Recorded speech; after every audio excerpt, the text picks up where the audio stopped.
Halo guys, welcome back to the channel. Sekarang kita akan bahas diagram yang kedua ya, UML diagram yang kedua yaitu activity diagram. Oke, jadi activity diagram itu gua akan balik ya. Jadi gua nggak akan jelaskan dulu activity diagram itu apa. Kita lihat dulu contohnya ya. Jadi contohnya seperti ini ya. Eh kita lihat yang kanan dulu ya, yang bahasa Indonesia. Jadi ini ya adalah namanya initial node, berarti yang awal ya. Jadi state awal banget. Oke. Ini start point-nya lah ya. Terus kedua ya, dia itu ini adalah sebuah activity ya, menerima pesanan gitu. Kemudian dia masuk lagi dan ini dia melakukan secara paralel ya. Jadi dalam waktu yang sama dia menerima detail pesanan, kemudian mengirim invoice. Oke. Nah, kemudian sama invoice dia menerima pembayaran ya. Kemudian ketika menerima detail pesanan ya, dia itu ada percabangan nih di sini ya. Jadi kita bisa memilih antara ini ya atau ini ya, cuma salah satu yang bisa.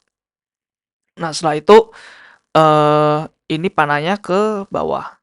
Jadi kalau ada yang bulatan terakhir itu artinya eh akhir ya, end state gitu. Nah, eh jadi ini adalah suatu flow ya, suatu aliran proses.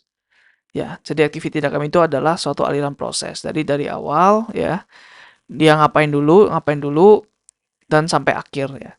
Jadi kalau seperti ini ya, berarti ini adalah aktivitas tentang suatu e-commerce berarti ya. Ketika dia menerima pesanan, menerima detail, menerima invoice dan lain sebagainya ya. Nah, jadi ini contohnya ya. Terus deskripsinya apa? Deskripsinya itu seperti ini formalnya ya. Ini adalah tipe diagram UML ya yang digunakan untuk menunjukkan dinamik aspek di sistem dengan memodelkan flow dari satu activity ke aktivitas yang lain. Ya, jadi use case itu nggak ada flow-nya ya. Mungkin terlihat sedikit flow-nya dari satu fitur ke fitur lain ya. Mungkin pakai include atau extend gitu. Nah, tapi activity diagram itu kita bisa tahu awal dan akhirnya di mana, seperti itu ya. Jadi ini adalah flow chart ya. Eh kayaknya gue belum jelasin tentang flow chart deh. Jadi kurang lebih flow chart itu seperti ini bentuknya. Bagaimana dari satu satu eh, satu proses ke proses lain. Biasanya pakai garis gitu ya. Yang mengilustrasikan aktivitas dan flow yang sequential. Terus activity diagram itu digunakan untuk memvisualize flow, control di suatu sistem dan komponen UML. Ya. Komponennya apa aja? Yang pertama ada activity ya, seperti tadi ya. Deskripsinya adalah uh, individual step yang ada dalam suatu proses. Oke. Okay. Terus transition tuh seperti ini ya. Jadi satu activity ke activity yang lain ya. Bentuknya panah. Kalau activity tadi bentuknya rectangle ya. Persegi panjang. Start point solid circle ya. End point berarti akhirnya end circle double gini. Kemudian decision point itu yang diamond ya bentuknya. Jadi antara iya atau enggak gitu. Mungkin kalau di programming pakai pakai if gitu ya. Jadi ini divisualisasikan dalam bentuk gambar. Biasanya pakai ini adalah bukan anak non IT ya. Biasanya business analyst atau ya siapapun gitu yang mau apa ya melihat gambaran secara utuh gitu ya. Dengan cepat gitu. Jadi kalau misalkan kalian lihat code ya kadang terlalu detail ya code itu. Kalau pakai diagram bisa lebih cepat mengertinya. Kemudian ini synchronization bar, contoh seperti ini ya. Ini adalah bar yang digunakan untuk menunjukkan bahwa ini diproses paralel ya. Ini dan ini. Kemudian nah jadi kalau misalkan ada seperti ini ya, yang paralel atau si ini ya, diamond. Ini harus digabung ya teman-teman. Contoh ini nih, dia pecah jadi dua kan. Terus mau nggak mau dia harus digabung nih. Jadi nanti supaya lainnya nggak terpencar-pencar kemana-mana gitu. Dan ini juga kalau ini ada dua proses yang mencar nih, Jadi in the end harus gabung. Jadi in the end juga ada satu panah doang ini yang ke end node-nya ya. Terus swim lanes itu nanti kita akan lihat ya. Jadi di sini belum kelihatan swim lanes-nya karena ini ya juga opsional sebenarnya. Kemudian ada objek. Hmm, nggak, di sini nggak ada objek, jadi kita skip aja lah ya. Notes dan comment. Jadi kita juga bisa tambah comment di bawah sini, tambah notes. Nah, kita lihat contoh yang kedua ya. Jadi ini misalkan nih dari awal ya, dia mau select browse product. Jadi ini menu browse product. Oh ya, BTW ini juga biasanya pakai verb ya di dalam sini. Pakai kata kerja. Nah, ini select browse product, terus control flow. Setelah browse product, dia melakukan action ya. Melakukan display semua available product. Oke. Terus ini decision note nih, yang ini decision point. Jadi apakah mau mencari spesifik produk? Kalau dia nggak mencari spesifik produk, dia langsung berhenti ya. Activity langsung berhenti. Jadi yang di bawah ini dia nggak di-execute sama sekali ya. Nah, kemudian kalau iya dia mau mencari spesifik produk, dia mencari search keywordnya, terus display search result. Nah, terus ini ya ada labelnya juga ya biasanya decision note itu supaya tahu ini decision note ini if-nya if apa gitu ya. Misalkan mau select produknya ya, nggak klik produknya. Berarti kalau no dia ini apa ya? Lebih besar dari search. Well, ya kalau no dia bisa ke sini, kalau yes dia bisa ke sini gitu. Jadi kalau yes dia bisa langsung lihat lagi nih ya.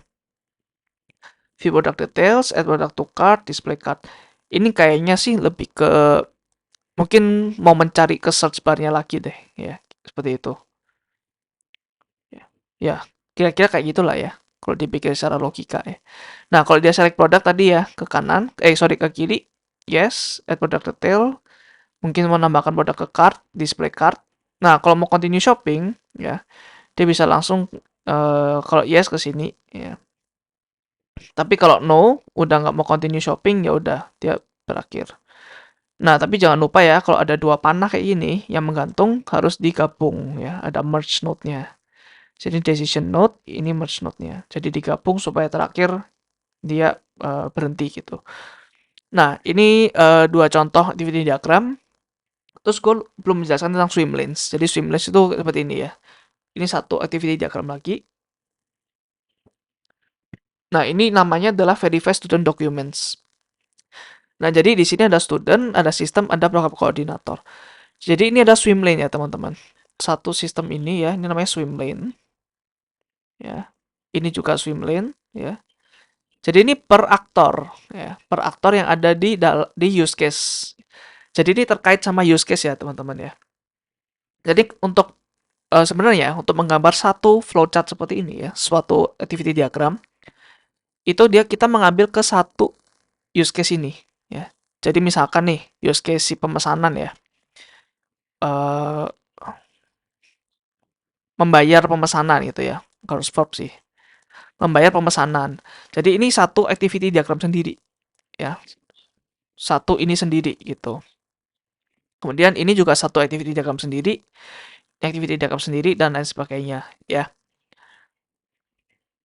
Nah, kemudian ini adalah aktor-aktornya yang berkontribusi di satu use case. Jadi misalkan ada use case si view items ya, berarti nanti swim lanes-nya ada berapa nih? Ada 1, 2, 3 gitu ya. Jadi ada 3 seperti ini gitu.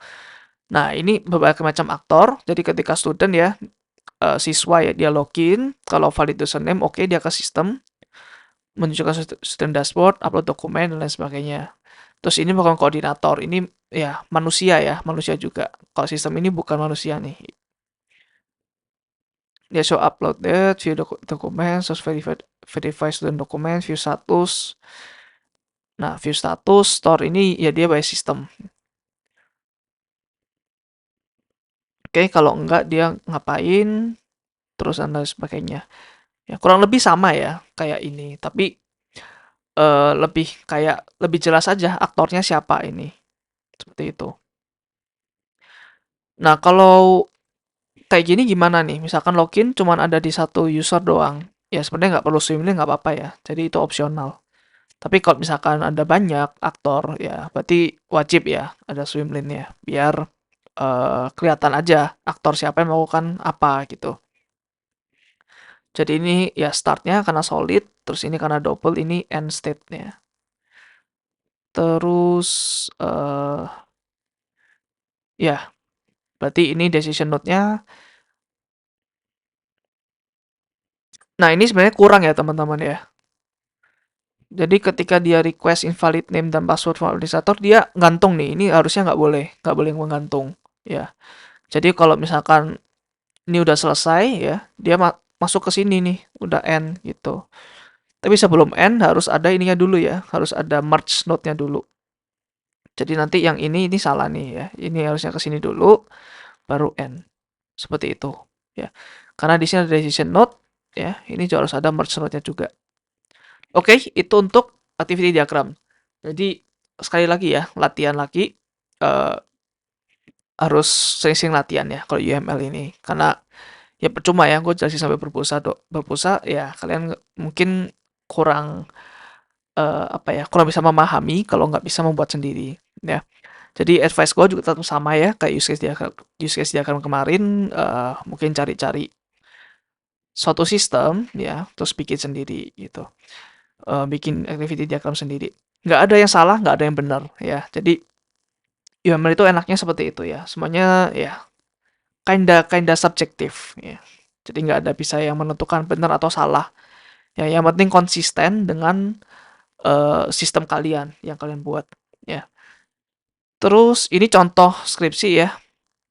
Aku memamerkan skripsi juga karena ya ini lumayan effortful untuk membuatnya. Nah, jadi contoh ini ya, ada customer, ada sistem.